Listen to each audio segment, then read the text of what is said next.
CM Omar Abdullah ने हिज़्ब इख्तिलाफ के leader Sunil Sharma पर करारा जवाब दिया है। करारा जवाब उस बात को लेकर जिस पर सुनील शर्मा ने कहा था कि सीएम उमर अब्दुल्ला आवाम के सामने, बडगाम के आवाम के सामने और जम्मू कश्मीर के आवाम के सामने कुछ और बात करते हैं और बीजेपी के सामने कुछ और बात करते हैं। जिस पर सीएम उमर अब्दुल्ला ने कहा कि मैं कभी इत्तेहाद में रहना नहीं चाहता था, मैं नहीं चाहता था भारतीय जनता पार्टी के साथ इत्तेहाद। और साथ ही साथ उन्होंने कहा कि मैं पाक कुरान शरीफ की कसम खाकर कहता हूं, मैंने कभी ऐसा नहीं कहा कि मैं बीजेपी के साथ इत्तेहाद चाहता हूं, कोलिशन चाहता हूं। साथ ही साथ वो एक और बात कहते हुए नजर आए कि सुनील शर्मा की तरह मैं झूठ नहीं बोलता हूं। दरअसल ये पूरी कहानी आखिर इसकी शुरुआत कहां से होती है वो आपको बताते हुए चले कि 48 घंटे तकरीबन मान सकते हैं कि वोटिंग में बचा है। 11 नवंबर को वोट डाले जाएंगे नगरोटा और बडगाम में बाई इलेक्शन को लेकर। और इस बीच आखिर में हमने देखा चुनाव प्रचार प्रसार थमने से पहले ही आज हिज़्ब इख्तिलाफ के लीडर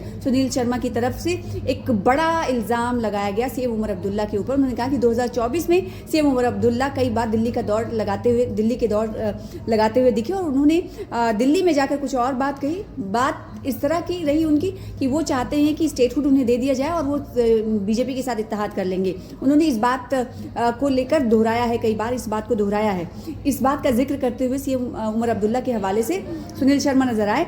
और फिर क्या था, इसी बयान पर सियासी सरगर्मियां तेज होती हुई दिखाई दे रही थी। और फिर आगे चलकर हमने देखा कि चुनावी तशहीर भी थम चुकी थी। फिर उसके बाद चुनावी तशहीर थमने के बाद सीएम उमर अब्दुल्ला की तरफ से ये सफाई आई है और ये बयान उनकी तरफ से आया है, कड़ा एतराज़ जताया गया है सीएम उमर अब्दुल्ला की तरफ से। दरअसल आपको बताएं कि सुनील शर्मा की तरफ से ये कहा गया था कि ये आवाम के सामने कहते हैं बीजेपी को रोकने के लिए हमें वोट दो और दिल्ली में जाकर ये कहते हैं कि हम बीजेपी के साथ गठबंधन करने के लिए तैयार हैं, हमें स्टेटहुड वापस दे दीजिए। इस बड़े आरोप का खंडन कहीं ना कहीं सीएम उमर अब्दुल्ला करते हुए नजर आए। उन्होंने सीधे तौर पर कहा है कि मैं सुनील शर्मा की तरह झूठ नहीं बोलता हूं और इसके लिए मैं पाक कुरान शरीफ की कसम भी खाता हूं।